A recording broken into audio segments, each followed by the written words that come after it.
গত 12 বছর যাবৎ বিভিন্ন সামাজিক অসঙ্গতি নিয়ে মাঠে ঘাটে কাজ করছি। এর ধারাবাহিকতায় আজকের এই প্রোগ্রাম। আসলে অনেক রক্তের, অনেক কষ্টের, অনেক যুদ্ধের বিনিময়ে আমাদের 71, আমাদের 52, আমাদের 69, আবার আমাদের অনেক রক্তের বিনিময়ে, অনেক যুদ্ধের বিনিময়ে হচ্ছে আমাদের 2024।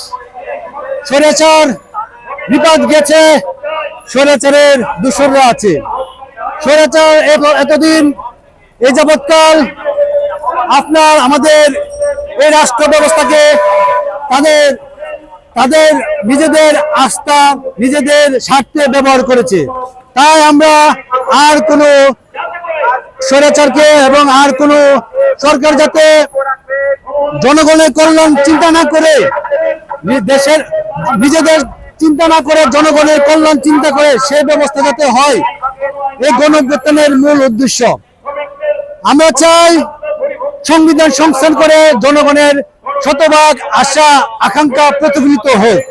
আমরা চাই রাষ্ট্রের প্রত্যেকটা রন্ধে রন্ধে যে দুর্নীতির আখড়া, সে দুর্নীতির আখড়া যাতে আর কোনো সরকার গঠন করতে না পারে, এই দুর্নীতি, এই ষড়যন্ত্র যাতে ধূলিসাৎ করে নতুন বাংলাদেশের অধ্যায় সূচনা করে, সেই প্রত্যাশা আমাদের আজ দাঁড়ানো। আমরা চাই রাষ্ট্রের প্রতিটা অঙ্গে অঙ্গে, রন্ধে রন্ধে যে দুর্নীতি জড়িত আছে সেগুলো সংস্কার করা হোক। স্বাস্থ্য হাতে, শিক্ষা হাতে, বিচার বিভাগ, প্রত্যেকটা বিভাগে আজ ছিল দুর্নীতির আখড়া। প্রত্যেকটা বিভাগ যাতে স্বাধীন হয়, প্রত্যেকটা বিভাগ যাতে সংস্কার করা হয়, জনগণের কল্যাণ যাতে নিশ্চিত হয়, সেই ব্যবস্থা করা হোক। আমরা চাই সংবিধান সংস্কার করে সাধারণ মানুষের আশা আকাঙ্ক্ষা বাস্তবায়ন হোক। আমরা চাই রাষ্ট্র সংস্কার হোক। আরেকটা বিষয় লক্ষণীয় যে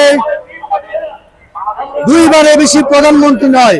কারণ হচ্ছে 2বারে বেশি প্রধানমন্ত্রী যখন হয়, তারা দেশের মানুষের, জনগণের প্রতি স্বৈরতান্ত্রিক আচরণ করে। তারা আর জনগণের পাশে থাকে না, জনগণের কল্যাণ চিন্তা করে না। আমি মনে করি দেশে অনেক যোগ্য ব্যক্তিরা আছে, তাদেরকে প্ল্যাটফর্ম দেওয়া হোক। তারা পরবর্তীতে আমাদের দেশটাকে গঠন করার জন্য আরো ভালো ভালো লোক আছে, তারা প্রধানমন্ত্রী হোক যোগ্যতা অনুসারে। এরপরে 3বারে বেশি মন্ত্রী এমপি নয়। হ্যাঁ, আমাদের আরো মেধাবী অনেক ব্যক্তিরা আছে, দেশপ্রেমিক আছে, যারা ওই প্ল্যাটফর্মে 3বারের পরে যারা, তাদেরকেও যাতে সুযোগ দেওয়া হয়, সেই প্রত্যাশা আমি করি।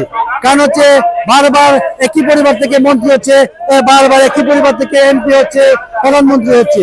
এটা আমরা এই পরিবারতান্ত্রিক, স্বৈরতান্ত্রিক চিন্তা চেতনা আমরা অবসান চাই।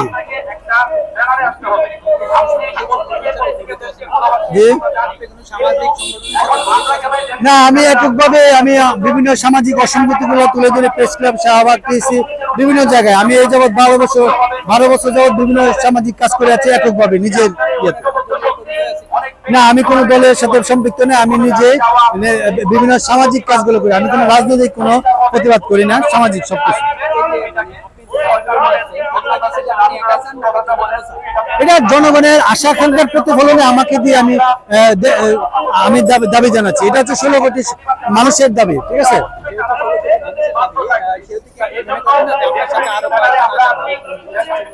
এমনিতে তো আসলে সামাজিক কাজগুলো অনেকভাবে মানববন্ধন করতেছে, বিভিন্ন প্রোগ্রাম করতেছে, বিভিন্ন সংগঠন আছে, তো তারা তাদের মতো করতেছে, আমি এককভাবে করতেছি। না, আমি আসলে নিজে একাই প্রোগ্রামগুলো করি, কাউকে আমি ইনভাইট করি না। কেউ যদি আসতে চায় তখন তাকে ওয়েলকাম জানাই। আমার নাম মুখলেসুর রহমান সাগর। আমি তেজগাঁও কলেজ থেকে মাস্টার শেষ করেছি। আমি এখন একটা জব করি আর কি, একটা প্রাইভেট কোম্পানিতে আছি।